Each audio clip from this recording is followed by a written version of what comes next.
மற்றவர்கள் பெரிய பெரிய ஊழியக்காரர்கள், பிரசித்தி பெற்ற ஊழியக்காரர்களை பார்த்து அவர்களுக்கு பணங்களை கொண்டு மிகுதியாய் அவர்களிடத்தில் காணிக்கையை கொடுத்து விட்டுட்டா நம்ம குடும்பத்துல எல்லாம் சரியாய் போயிரும் அப்படின்னு சொல்லி நினைக்கிறாங்க. வீண் காணிக்கைகள் இது தேவன் அங்கீகரிக்க மாட்டார். நீங்க நினைக்கிறீங்க எனக்கு குடும்பத்துல இவ்வளவு போராட்டங்கள், பிரச்சனைகள், பாடுகள், வேதனைகள், கண்ணீர்கள் மாறலையே, சரி ஊழியக்காரர்களுக்கு நம்ம நிறைய காணிக்கைகள் பணங்களா கொடுத்து பார்ப்போம், ஆண்டவர் ஊழியக்காரர்ல தாங்க சொல்லியிருக்கிறாரு, நம்ம இப்படி எல்லாம் பணத்தை அள்ளி கொண்டு ஊழியக்காரர்கள்ட்ட கொடுத்துக்கிட்டா நம்ம குடும்பத்துல பிரச்சனை மாறும் என்று சொன்னால் கர்த்தர் சொல்லுகிறார் வீண் காணிக்கை.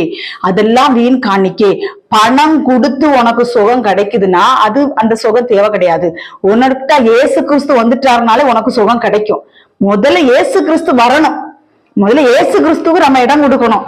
இடம் கொடுத்து அவர் நமக்குள்ள வந்துட்டாலே அவர் எல்லா காரியத்தை அவர் பாத்துக்குவாரு. இந்த நாட்கள்ல தேவனுக்கு இடத்தை கொடுக்க மறுத்து தேவனுக்கு காணிக்கை கொண்டு கொடுக்கிறார்களாம். எதற்கு? வீண் காணிக்கை என்று இந்த நாட்களில் தேவன் சொல்லுகிறார். இப்படி காணிக்கைகளை கொண்டு கொடுத்துக்கிட்டு வந்திருந்து மண்டி போட்டு ஜெபிக்கிறது, ஆண்டவரே ஆண்டவரே ஆண்டவரேன்னு.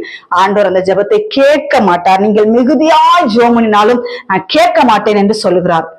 கேட்க மாட்டேன்னு சொல்லுகிறார் கர்த்தர். நல்ல கர்த்தருடைய பிள்ளைகள்